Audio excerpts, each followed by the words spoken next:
Yo les gars, on se retrouve aujourd'hui pour une nouvelle vidéo. Aujourd'hui, on s'intéresse à l'archétype Shining Sarcophagus qui est sorti dans Legacy of Destruction et dont on n'a pas trop entendu parler étant donné que c'est pas vraiment méta. Qu'est-ce que c'est ce nouveau deck? Le principe, c'est d'avoir fait des nouveaux monstres qui tournent autour d'une magie continue, donc Shining Sarcophagus, et ces monstres-là sont des références au deck de Yugi dans l'anime. Donc comme par exemple le triple gadget, on a les Spadassin silencieux, le Marshmallow, et dans la nouvelle extension, vous allez voir qu'on va avoir le Dark Magician. L'objectif de cette vidéo, ça va être tout simplement de voir un petit peu ces nouvelles cartes et de voir comment est-ce qu'on peut jouer ce deck Shining Sarcophagus. Donc on est parti pour l'analyse de ce deck-là. Pour commencer, comme d'habitude, on va parler du board de base. Le problème de ce deck là, c'est qu'en fait on n'a pas vraiment de board. Pourquoi? Parce qu'il n'y a eu qu'une seule extension qui a donné des cartes à ce nouvel archétype, donc ça reste encore léger. Et comme vous le voyez, donc il y a vraiment pas mal de choses qui se mélangent. On a du Kashtira, du Dogmatika. Donc en fait au niveau d'un tour 0 avec ce deck là, on va surtout finir sur des choses qui ne sont pas vraiment de l'archétype. La seule chose qui est intéressante en tant que tour 0, c'est Silent Magician 0 ou Swordsman 0 qui vont avoir des negates. Donc lui, c'est si on target une carte sur le terrain, il va protéger.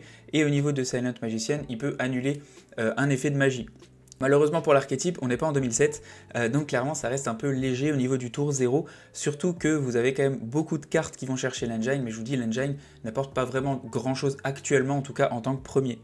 Par contre en tant que deuxième, vous allez voir que les ETK sont assez sympas, c'est pas non plus le truc plus stable ou le plus fort que j'ai vu, mais vous allez voir que c'est quand même assez intéressant. On commence directement l'analyse des nouvelles cartes avec Gadget Trio, qu'on va jouer x3 et qui permet tout simplement de lancer les combos du deck. Au niveau de ce monstre-là, du coup, quand il invoque énorme ou spé, on va pouvoir ajouter un Shining Sarcophagus ou une magie ou piège qui le mentionne depuis notre deck à notre main. Si cette carte elle est détruite par battle ou effet de carte, on va pouvoir set un Stronghold Hidden Fortress directement depuis notre deck. Au niveau de cette carte-là, c'est une carte qui est sortie aussi, je crois, dans l'extension, et c'est celle que j'ai mis en side, mais c'est pas une carte qui est très intéressante pour le deck, donc c'est assez rare qu'elle soit jouée. Au niveau des cartes qu'on va pouvoir aller chercher avec Gadget Trio, dans 90% des cas, si vous n'avez pas déjà Shining Sarcophagus en main, c'est la carte que vous allez chercher. Au niveau de Shining Sarcophagus, son premier effet déjà c'est qu'il ne peut pas être détruit par effet de monstre. C'est pas le meilleur effet, mais c'est toujours un plus au niveau de la carte. Par exemple, vous prenez pas Ogre et Lapin des Neiges, donc ça c'est plutôt cool. Au niveau de ses autres effets, on peut utiliser chacun de ces effets suivants qu'une seule fois par tour. Durant la main phase, on peut ajouter une carte qui mentionne Shining Sarcophagus depuis notre deck à notre main, excepté elle-même. Si notre adversaire invoque spé un monstre depuis le cimetière, excepté durant la damage step, on peut discard une carte magie et derrière envoyer un de ces monstres directement retour au cimetière. Donc voilà. Au niveau de Shining Sarcophagus, c'est vraiment notre priorité numéro 1 de l'avoir sur le terrain parce que sinon nos monstres ne se spé pas et on peut vraiment pas faire grand chose dans le deck. Au niveau de l'effet qui va permettre de renvoyer au cimetière, ça peut être intéressant dans certains cas, mais c'est pas vraiment pour ça qu'elle nous intéresse. Par contre, son effet de tuto permet quasiment d'aller chercher tout le deck. Donc comme je vous disais, votre gadget trio peut lancer le combo, mais si vous touchez pas votre gadget et que vous avez accès à votre Shining Sarcophagus, bah c'est intéressant. Si vous touchez votre gadget et que vous avez déjà Shining Sarcophagus, ça permet aussi que votre gadget aille chercher une autre magie ou piège de l'archétype. Donc dans tous les cas, c'est deux cartes que vous voulez vraiment en main. Au niveau des autres cartes que vous pouvez aller chercher avec votre gadget trio, si vous avez déjà votre Shining Sarcophagus, on va voir la première qui est Future Silence qu'on va jouer x3 dans le deck et qui est une magie rapide. Cette carte-là, elle permet tout simplement d'ajouter un monstre qui mentionne Shining Sarcophagus depuis votre deck à votre main.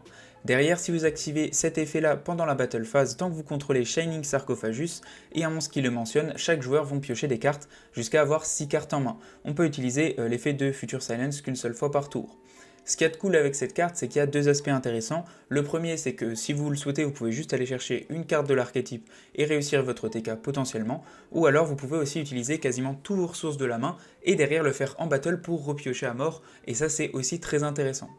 La seconde possibilité, ça va être Turn Silence qu'on joue qu'une seule fois dans le deck. Cette carte, ce qu'elle fait, c'est qu'on va pouvoir target un monstre qu'on contrôle, on augmente son level de 3. Derrière, si on a activé cet effet en réponse à l'activation d'un effet de monstre de l'adversaire, tant qu'on contrôle Shining Sarcophagus et un monstre qui le mentionne, on va pouvoir annuler l'effet de l'adversaire. En général, cette carte, on va plus la chercher quand on est deuxième et qu'on a vraiment un effet de monstre de l'adversaire à annuler. Parce que du coup, on va la chercher, on a juste nos monstres qui arrivent sur le terrain, et le moment où l'adversaire active son effet, vous faites Turn Silence, vous augmentez votre niveau et vous annulez son effet. Donc c'est vraiment assez intéressant en tant que deuxième dans certaines situations. Son second effet, c'est que durant la battle, durant le calcul des dommages, si un monstre qui mentionne Shining Sarcophagus est en train de se battle, on peut bannir cette carte depuis le cimetière et terminer la battle phase. Ce qui peut être intéressant, mais c'est pas non plus le meilleur effet de France. Au niveau de la troisième carte qu'on peut aller chercher potentiellement avec notre gadget, si on a déjà accès avec notre Shining Sarcophagus, c'est Ties That Bind. Au niveau de cette carte-là, elle est jouée x2, x3 dans certaines decklists qui jouent potentiellement beaucoup plus de l'archétype et pas par exemple le Dogmatika ou des choses comme ça. Au niveau de cette carte-là, si on contrôle Shining Sarcophagus et un monstre qui le mentionne, on peut invoquer jusqu'à 2 monstres level 4 ou moins, 2 noms différents qui mentionnent Shining Sarcophagus depuis notre main ou notre deck. Derrière, on peut plus invoquer 2 monstres depuis l'extra deck et on peut activer qu'une seule Ties That Bind par tour. L'avantage de cette carte, sur le papier, c'est super intéressant parce qu'on a 2 spés du deck, c'est quand même très très cool. Le problème, c'est que si on l'a en main et qu'on n'a pas déjà un Shining Sarcophagus et un monstre qui le mentionne sur le terrain, ou alors qu'on s'est fait annuler un effet, bah la carte est complètement inutile. Donc c'est pour ça que cette carte, elle est seulement à 1 dans ce deck-là. Un petit peu à nos moutons, donc le principe, c'est que de base, on a Gadget Trio qui peut aller chercher Shining Sarcophagus dans quasiment tous les cas si on n'a pas déjà accès, et sinon il peut aller chercher les 3 cartes que je vous expliquais, donc Future Silence, Turn Silence ou Tie That Bind. Le truc c'est que derrière, si vous avez votre Shining Sarcophagus, que vous avez été le chercher ou non avec votre Gadget Trio, cette carte va permettre d'aller chercher n'importe quelle carte qui mentionne Shining Sarcophagus dans son texte. Donc potentiellement avec cette carte là vous pouvez aller chercher et votre Gadget Trio, vous pouvez faire ça potentiellement dans l'autre sens, aller chercher votre Gadget Trio ou aller chercher une des 3 cartes magiques qu'on a vues juste avant. En plus de ça, on va avoir d'autres cartes, et la carte qui nous intéresse, qu'on va chercher quand on veut faire un OTK, et un combo assez basique dans le deck, c'est Gandora, The Dragon of Destruction. Au niveau des effets de ce monstre, il gagne 300 d'attaque pour chaque carte qui sont bannies. Donc déjà ça, c'est pour ça qu'on va jouer des pots des désirs et qu'on peut potentiellement jouer d'autres choses qui vont bannir dans le deck parce que c'est avantageux avec notre Gandora. Ensuite, on va pouvoir utiliser ces effets suivants de Gandora qu'une seule fois par tour. Si on contrôle notre Shining Sarcophagus, on va pouvoir invoquer spécialement cette carte depuis notre main. On peut payer la moitié de nos life points et détruire autant de cartes sur le terrain que possible, et derrière, si on le fait, on va pouvoir les bannir. Donc on va éraser le board et en plus les bannir, et en plus de ça, lui va gagner de l'attaque pour les cartes qui sont bannies. Derrière ça, on va pouvoir invoquer un monstre spécialement qui est level 7 ou moins depuis notre deck, qui mentionne Shining Sarcophagus, et on va pouvoir augmenter son level du nombre de cartes qu'on a détruit par cet effet. Le monstre qu'on va invoquer 99% du temps avec notre Gandora, ça va être Silent Magician 0. Au niveau de ce monstre-là, c'est vraiment le cœur de l'archétype, c'est celui qui permet d'ATK, et vous allez voir qu'il a pas mal de synergie avec beaucoup de choses. Au niveau de ce monstre-là, qu'est-ce qu'il fait? Si notre adversaire pioche une carte, on va augmenter son level du nombre de cartes qui ont été piochées. Derrière, cette carte, elle va gagner 500 d'attaque pour chaque level en plus qu'elle a que son level normal. Donc si par exemple elle est niveau 6, elle a 2000 d'attaque. Si notre adversaire active une magie ou un effet de magie, tant qu'on contrôle notre Shining Sarcophagus, effet rapide, on peut annuler l'activation, et si on le fait, augmenter le level de cette carte de 1. On ne peut utiliser cet effet de Silent Magician 0 qu'une seule fois par tour. Et là vous allez me dire, mais t'es bien gentil, mais comment est-ce qu'on arrive à l'OTK avec ces cartes-là? Le principe c'est qu'en fait vous faites votre Gandora, effet de Gandora vous pétez toutes les cartes sur le terrain, et derrière Gandora va déjà gagner de l'attaque vu qu'il y a des cartes qui ont été bannies. Donc Gandora a potentiellement pas mal d'attaque, on va dire un 2000-3000. En plus de ça, Gandora, c'est pour ça qu'on a envie que l'adversaire ait beaucoup de cartes sur le terrain, c'est que derrière il va augmenter les niveaux de notre Silent Magician 0. Donc si l'adversaire a rien que 4 cartes sur le terrain, notre Silent Magician 0, il passe déjà à 3000, donc ça va quand même rapidement.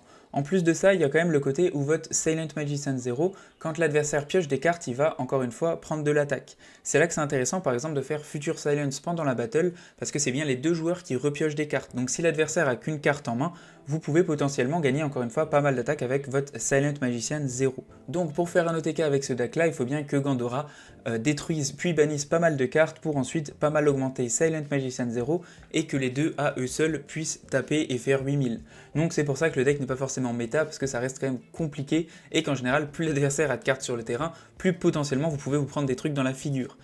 Donc c'est vrai que c'est assez difficile à ce niveau-là, mais l'OTK basique du deck et le principe du deck est basé vraiment pour le moment en tout cas là-dessus. Au niveau du second monstre qu'on peut aller chercher avec Gandora, c'est Silent Swordsman 0, qu'on va jouer seulement x1 étant donné qu'il est un petit peu moins bon que celui qu'on a vu avant. Donc c'est rare qu'on va le chercher, en général on va plus le chercher avec notre Ties That Bind si on a la possibilité de l'activer.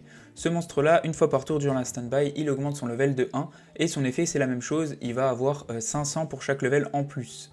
Quand notre adversaire active une carte ou un effet qui target Shining Sarcophagus ou un monstre qui le mentionne sur le terrain, effet rapide, on peut annuler l'activation et augmenter son level de 1. Donc en fait il va être juste un petit peu moins intéressant et dans les negates et dans le fait d'augmenter son attaque, parce que les standby phases on va pas pouvoir en faire 35 pour qu'il augmente beaucoup son level. Mais ça reste quand même une bonne carte qui peut potentiellement taper. Au niveau des autres cartes qu'on va jouer qui sont pas sorties dans Legacy of Destruction, il y a potentiellement Silent Magician qu'on peut jouer. Le principe, on va pouvoir invoquer spécialement cette carte en sacrifiant un monstre magicien. Et ce monstre-là, une fois par tour, quand une carte magie est activée, on peut annuler l'activation. En plus, si elle est détruite par battle ou effet de carte de l'adversaire, on va pouvoir invoquer spé un Silent Magician, donc potentiellement le nouveau Silent Magician 0. Donc on peut se sacrifier contre l'adversaire, l'invoquer, activer notre magie. Il y a des choses qui sont sympathiques, c'est pas forcément les plus fortes, mais ça permet de stabiliser, d'aller chercher notre Magician 0. En plus de ça, il y a des Kashtira comme tous les decks. On a l'accès à Magician Soul plus Illusion of Chaos, tout simplement parce que ça nous fait des invocations de monstres magiciens sur le terrain, donc ça c'est cool. Et en plus de ça, ça permet de recycler les ressources et de piocher des cartes. Au niveau de Dogmatika, c'est aussi super intéressant parce qu'ils sont magiciens tous les deux et qui donnent accès et à la piège qui va pouvoir détruire des cartes et à Fleur de Lis qui permet d'annuler un effet de monstre et en plus l'accès à Nadir qui permet d'activer des effets de monstres de l'extra deck comme de piocher un, de détruire un ou de renvoyer un à la main. Voilà tout pour moi pour Shining Sarcophagus. Ce que j'en pense, c'est que c'est un deck qui est vraiment cool au niveau des artworks, au niveau des références à la nostalgie, etc. En plus, il y aura du support qui va sortir dans la prochaine extension, je crois que c'est Infinite Forbidden, avec pas mal de trucs, donc je referai une vidéo pour voir un petit peu qu'est-ce qui va changer. Mais pour le moment, en tout cas, le deck est vraiment pas assez bon, je veux dire, il est assez bricky, même les OTK ils sont pas stables parce qu'il faut qu'il y ait beaucoup de cartes chez l'adversaire. En fait, il y a vraiment beaucoup de prérequis pour avoir accès et à notre OTK et notre tour 0, on est obligé de jouer pas mal de choses à côté pour avoir des interrupts. Donc en fait, on sait pas trop où est-ce qu'il va pour le moment le deck, et à part l'OTK qui est entre guillemets logique quand on voit les decklists et les nouvelles cartes, il n'y a pas grand chose qui est vraiment intéressant. Donc voilà, merci en tout cas d'avoir regardé, n'hésitez pas si vous avez un avis ou des choses intéressantes à faire avec le deck. Ciao ciao, à plus et abonnez-vous.